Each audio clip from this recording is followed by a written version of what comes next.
Grief, we must understand, it is on many different levels. Somebody close to them died somewhere, they will feel this because within the body there is a certain process. Because what you call as a parent is the basis of this body. There is a very deep memory connection between the two.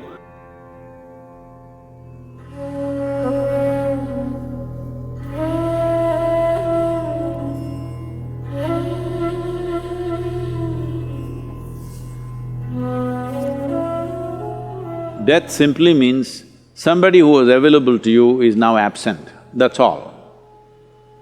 It is not because one life vanished, you're crying about it.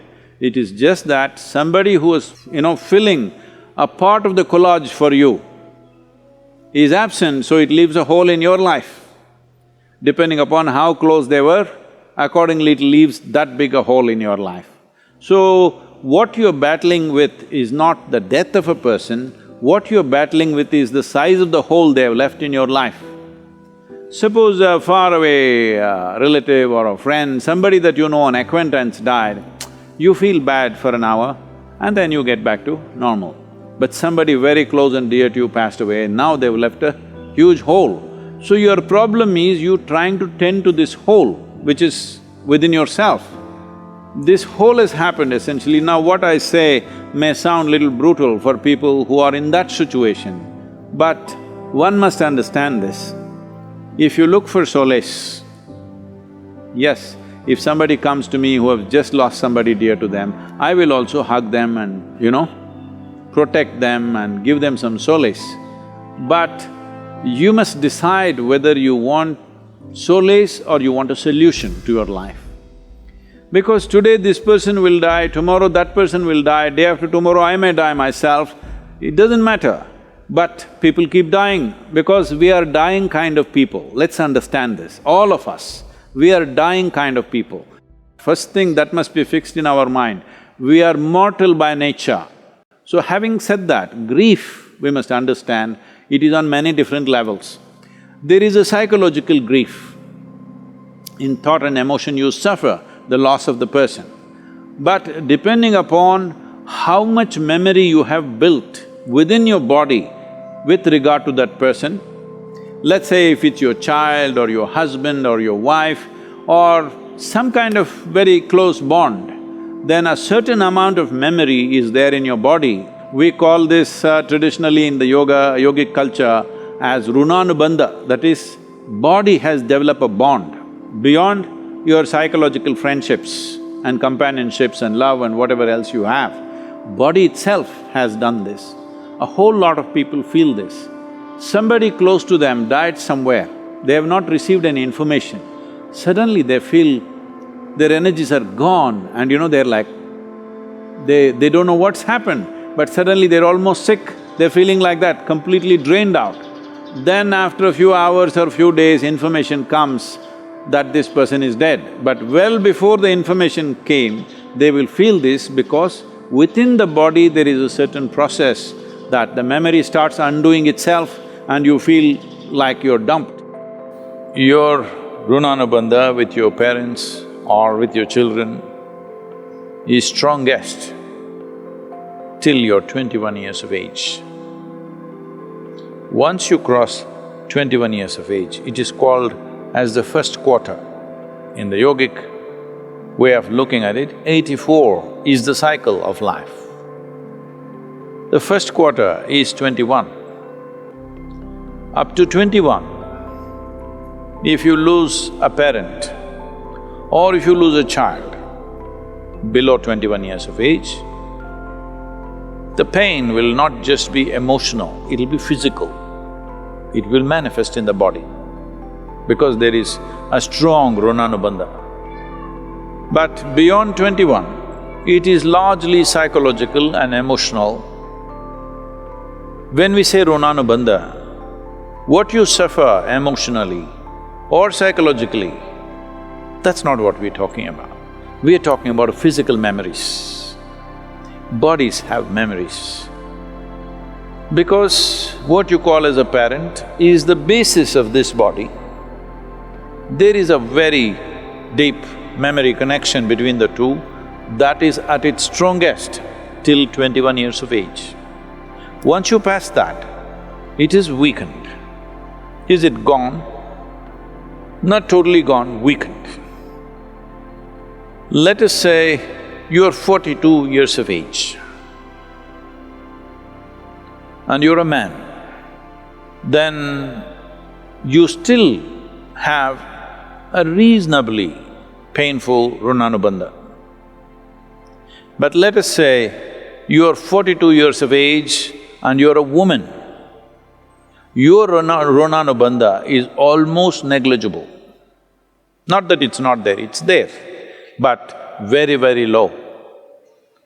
So, the suffering that you go through is largely emotional and psychological. If you're psychologically very stable, emotionally balanced, you will see you will handle it quite effortlessly because there is no physical turmoil going on in the system. But the same thing, if they lose their husband, that Rونانوباندا is physically painful because that is a different type of Rونانوباندا. A child below 7.5 years of age doesn't have much Rونانوباندا. The mother and father may have enormous Rونانوباندا, but on the other side, there is not much Rونانوبánda. This is not just for psychological reasons. A child below 7.5 years of age doesn't suffer much, doesn't go through the turmoil physically. May suffer because of not being taken care of and, those kind of situations if they are there. I don't want to go into the detailed mechanics of what it is, but if you are over 42 years of age and you are a woman and you lost a parent, this is why in this culture, women are not required to do karmas. Karma is done for the dead, not so much for you. But if you're below 21 years of age, it's very, very important you do it because it's both for the dead and for you. It's very important for you because the person who died, whatever happens, happens. But your life can be in a constant turmoil because there is a physical memory which torments you at a different level. Even if you're mentally stable, emotionally very balanced, still there is a certain torment going within you.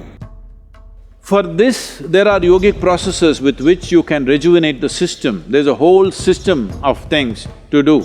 Here at the yoga center, we've kept it very alive. For people who lose their loved ones, we do certain processes so that the physical memory is taken away. Once the physical memory is taken away, the psychological suffering can be dealt with by the individual person much more easily. How to perform karmas and kriyas for dead if you are not able to physically do something?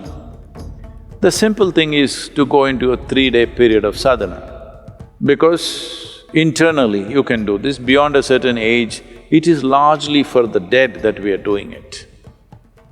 But there is an element of that, it's not totally gone. Our bodies are never 100% free from the genetic process that we have received from our parentage.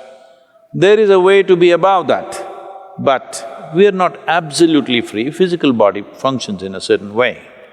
So, just 3 days of withdrawal and a certain type of sadhana, if you don't know anything else, simply just do the Maha Mantra, Om Namah Shivaya intensely for 3 days as much as you can. A minimum of 4.5 hours a day if you do this, you don't have to really bother about that because it's also nice to withdraw, it's a sensitive time, but now deaths and funerals and what happens post-death is all become a social nonsense that you have to have people at home, you have to serve them drink, you have to serve them food. This… in the Western countries it's become a big thing, even in India, certain kind of thing is building up.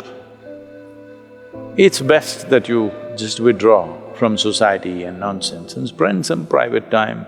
When somebody significant in your life passes away, It's important that you withdraw and do something with yourself rather than simply trying to run the social thing like a distraction. This social thing is, people's way of handling their grief is, let's go to the movie, let's read a book, let's watch the television. Don't look for distractions. When there are troubles within us, we must address it head on. Don't look for distractions. Distraction is not a solution.